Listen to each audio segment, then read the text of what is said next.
Hello student, good morning to all. આપણે last લેક્ચરની અંદર JSP વિશે સ્ટાર્ટ કર્યું હતું. ઇન્ટ્રોડક્શન એનો લેક્ચર ભણ્યા હતા. જેએસપી શું છે? તો જેએસપી જાવા સર્વર પેજ.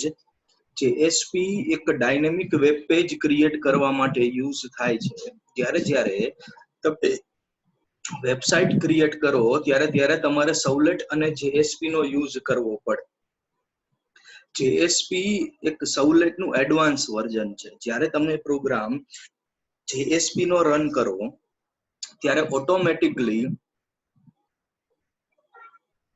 ઓટોમેટિકલી તમારે સવલેટનો જેએસપી નો પ્રોગ્રામ પહેલા સવલેટમાં રન થશે, એટલે કે ક્લાસ ફાઇલ બનશે અને પછી જેએસપી નો પ્રોગ્રામ રન થશે. એને આપણે કમ્પાઇલ કરવાની જરૂર નથી, ઓટોમેટિકલી એ કમ્પાઇલ થઈ જશે રન કરો ત્યારે. સવલેટ અને જેએસપી નો આપણે ડિફરન્સ જોયો તો જેએસપી આર્કિટેક્ચર જોયું તો કે એનો પ્રોગ્રામ કેવી રીતે રન થાય. ઇન્ટરનેટ ઉપર તમે જ્યારે જાવાની વેબસાઇટ રન કરો ત્યારે સર્વર ઉપર રિક્વેસ્ટ જાય. પહેલી વાર રન કરતા હોય તો એ જેએસપી ની ફાઇલ સવલેટમાં કન્વર્ટ થશે, એની ઇનિટ મેથડ કોલ થાય, અને જો બીજી ત્રીજી ચોથી વાર રન કરતા હોય તો એની ડાયરેક્ટલી સર્વિસ મેથડ રન થાય. બરાબર? અને પછી એ બ્રાઉઝર ઉપર ડિસ્પ્લે કરશે.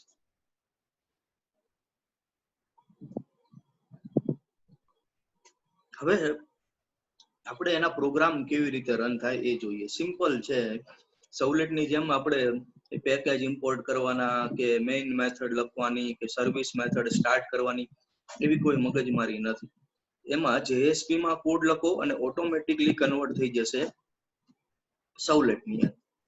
સૌથી પહેલા કે આપણે આગળ જોયું હતું કે સવલેટ અને જેએસપી ની અંદર ડિફરન્સ એ છે કે સવલેટમાં તમે ડિઝાઇનિંગ અલગ ફાઇલમાં કરો, એટલે કે HTML ની ફાઇલ બનાવવી પડે ડિઝાઇનિંગ કરવા માટે, અને જાવાનો કોડ અલગ ફાઇલમાં લખવો પડે. જેએસપી માં મોટી શાંતિ એ છે કે આપણે HTML નો કોડ અને જાવાનો કોડ બંને એક જ ફાઇલમાં લખી શકીએ. પ્લસ કે એની અંદર આપણે ઘણી બધી method, service method, package import કરવાનું એવી કોઈ માથાકૂટ નથી. તમે directly main code, execution code તમે લખી શકો છો. એ જ્યારે કમ્પાઇલ કરશો ત્યારે સૌથી પહેલા સવલેટમાં રન થશે, એટલે પેકેજ ઇમ્પોર્ટ ઓટોમેટિકલી કરે, સર્વિસ મેથડ ઓટોમેટિકલી બનાવે. એ ઇન્ટરનલ પ્રોસેસ છે, આપણે કઈ એની ચિંતા કરવાની નથી. તો સૌથી પહેલા HTML અને બોડી, જ્યાં HTML નો કોડ આવે ત્યાં જાવા ક્લોઝ કરેલું હશે. ધ્યાનથી જુઓ. જ્યારે તમારે જાવાનો કોડ લખવાનો આવે ત્યારે એને લેસ ધેન પર્સન્ટેજ અને પર્સન્ટેજ ગ્રેટર ધેન ની વચ્ચે લખવા. જ્યારે તમારે જાવાનો કોડ આવે ત્યારે એને લેસ ધેન પર્સન્ટેજ અને પર્સન્ટેજ ગ્રેટર ધેન ની વચ્ચે લખવાનું. જાવાનો કોડ પૂરો થાય એટલે પર્સન્ટેજ ગ્રેટર ધેન થી બંધ કરી દે. પાછો HTML નો કોડ લખી શકો. પાછો જાવાનો કોડ લખવાનો આવે તો તમારે લેસ ધેન પર્સન્ટેજ થી ચાલુ કરવાનું, પર્સન્ટેજ ગ્રેટર ધેન થી બંધ. જો તમારે આવું ના કરવું હોય તો બીજી મેથડ એ છે કે તમે લેસ ધેન પર્સન્ટેજ થી ચાલુ કરો સૌથી પહેલા, અને છેલ્લે પર્સન્ટેજ ગ્રેટર ધેન થી બંધ કરો.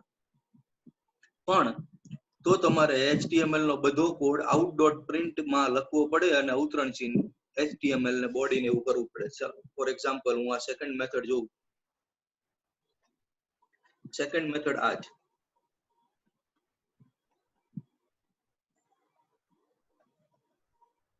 લેસ ધેન પર્સન્ટેજ થી ચાલુ કર્યું,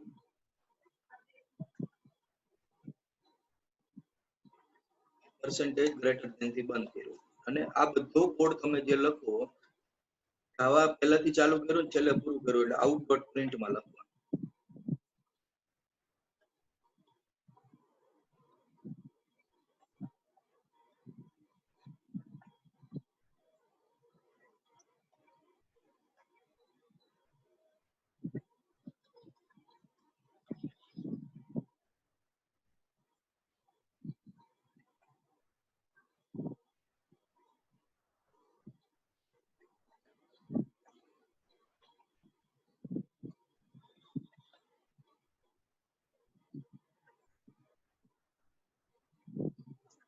શું કરવું કે જો તમે સૌથી પહેલા જાવા ચાલુ કરો અને છેલ્લે જાવા ક્લોઝ કરો તો HTML નો બધો કોડ out.print અવતરણ ચિહ્નમાં લખવાનો ઇન્ટુ ઇન્વર્ટેડ કોમામાં લખવાનો. બરાબર. પણ આમાં શું થાય કે એક જ વાર તમારે ચાલુ કરવાનો પ્રોગ્રામ, એક જ વાર બંધ કરવાનો. HTML નો બધો કોડ અવતરણ ચિહ્નમાં લખવાનો. જો આવું ન કરવું હોય તો જ્યારે જ્યારે જાવાનો કોડ આવે ત્યારે લેસ ધેન પર્સન્ટેજ થી ચાલુ કરવાનું, પર્સન્ટેજ ગ્રેટર ધેન થી બંધ કરવાનું.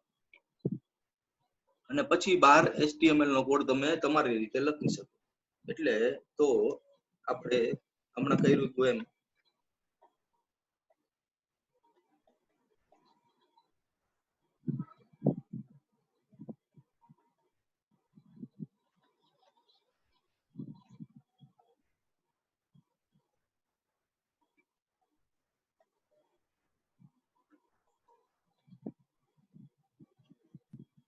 જાવાનો કોડ આવે એટલે લેસ ધેન પર્સન્ટેજ થી ચાલુ કરવાનું અને પર્સન્ટેજ ગ્રેટર ધેન થી બંધ કરવાનું.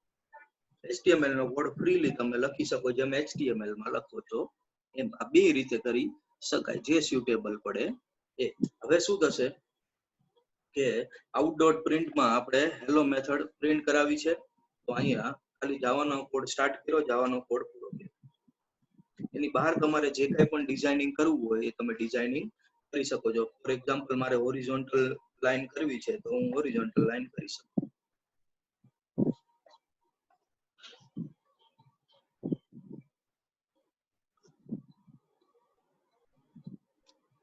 બરાબર. પણ જો પહેલેથી જ ચાલુ કર્યું હોય અને છેલ્લે પૂરું કર્યું હોય તો મારે બધો HTML નો કોડ out.print માં લખવો પડે ઇન્ટુ ઇન્વર્ટેડ કોમાની અંદર.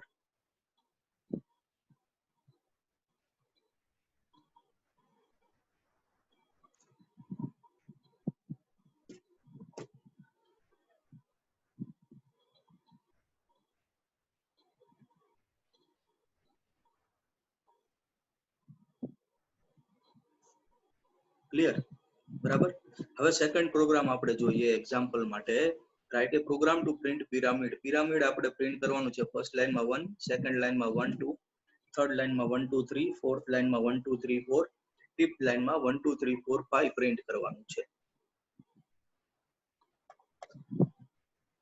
તો અહીંયા પણ આપણે એવું કરેલું છે, જાવાનો કોડ આવે ત્યારે લેસ ધેન પર્સન્ટેજ અને પર્સન્ટેજ ગ્રેટર ધેન ની અંદર લખેલું છે.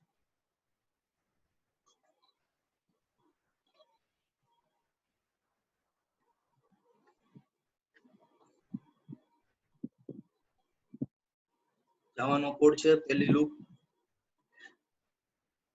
1 થી સ્ટાર્ટ થઈને 5 સ્ટોપ કરેલી છે. ઇનર લૂપ 1 થી સ્ટાર્ટ કરીને 5 પૂરી કરેલી છે અને જે પ્રિન્ટ કરાવેલું છે. 5 રો માટે 1 to 5 સ્ટાર્ટ કરીને ક્લોઝ કરેલું છે.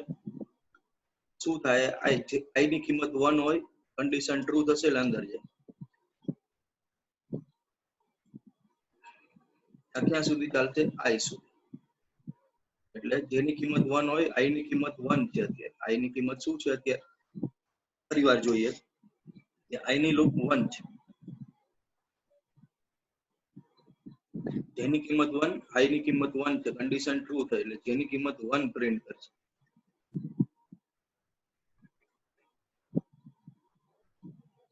બરાબર. હવે જેની કિંમત 2 થાય પણ i ની કિંમત 1 છે એટલે કન્ડિશન ફોલ્સ થશે. એટલે બ્રેક, એક લાઈન બ્રેક થશે. જો જાવાની અંદર કોડ લખેલો છે less than percentage, percentage greater than ની અંદર, એટલે મેં out.print અવતરણ ચિહ્નમાં PR લખેલું છે. બરાબર. હવે લૂપ ની બહાર આવશે, i ની કિંમત કેટલી થઈ? 2. ફરીવાર જેની લૂપ 1 થી સ્ટાર્ટ થશે, i ની કિંમત 2 એટલે 2 વાર લૂપ ચાલશે, 1 અને 2.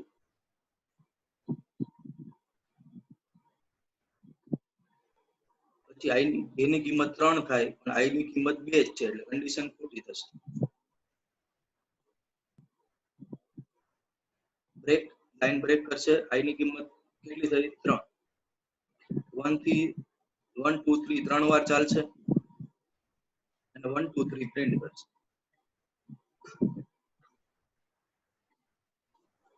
એવી જ રીતે i ની કિંમત 1 થાય ત્યારે જે 1 2 4 ચાલશે. i ની કિંમત 5 થાય એટલે 1 2 5 સુધી ચાલશે અને પિરામિડ આ રીતે બનશે.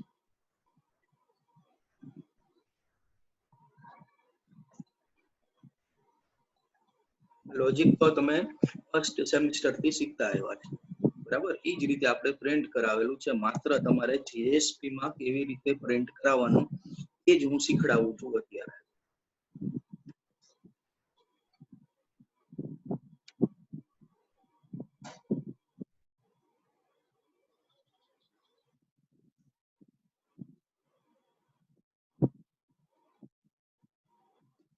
બરાબર.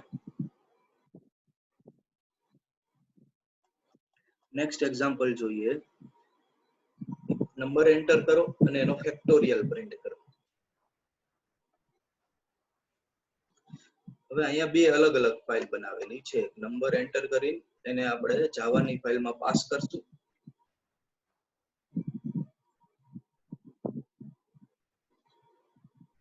Form F1 method get, submit button ઉપર ક્લિક કરો એટલે factorial.jsp કોલ કરશે. ટેક્સ્ટ બોક્સ લીધું T1 નામનું. સબમિટ બટન ઉપર ક્લિક કરો એટલે ટેક્સ્ટ બોક્સ T1 ની વેલ્યુ લઈને factorial.jsp માં જશે.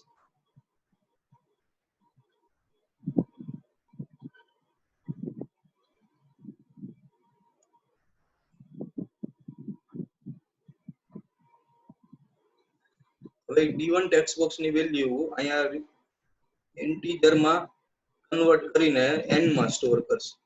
request.get પેરામીટર થી રિક્વેસ્ટ એક્સેપ્ટ કરશે.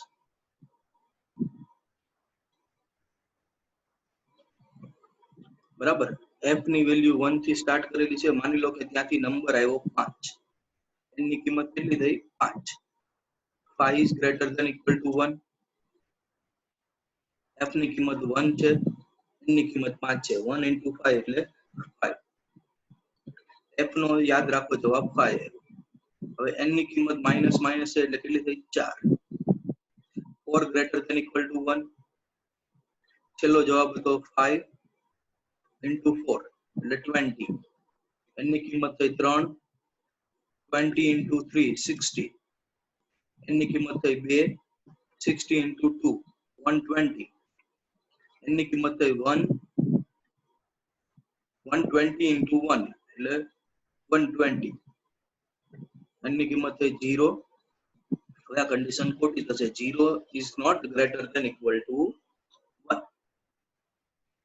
એટલે હવે લૂપ ખોટી પડી એટલે f નો લાસ્ટ આન્સર જે 120 આવ્યો હતો એ અહીંયા પ્રિન્ટ કરશે.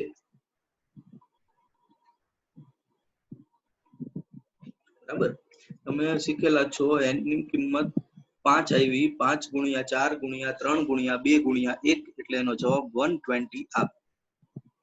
એટલે 5 ગુણ્યા 1 થશે અહીંયા. પછી n ની કિંમત ઘટી જાય એટલે 5 ગુણ્યા 4 થાય. પછી 20 ગુણ્યા 3 60 ગુણ્યા 2 120 ગુણ્યા 1. આ રીતે એનું લોજિક રન કરશે. બરાબર. n ની કિંમત ઘટતી જશે એટલે 5 નો ગુણાકાર 4, એનો જવાબ જે આવે એનો ગુણાકાર 3 સાથે, એનો જવાબ જે આવે એનો ગુણાકાર 2 સાથે, એનો જવાબ જે આવે એનો ગુણાકાર 1 સાથે કરશે. તો આપણે આજે જેએસપી માં પ્રોગ્રામ કેવી રીતે રન થાય એ શીખા. બરાબર. નેક્સ્ટ લેક્ચરમાં આના બીજા અલગ અલગ ટેગ ને એ બધું આપણે ભણશું. હોપ તમને આ ખ્યાલ આવ્યો હશે. Thank you.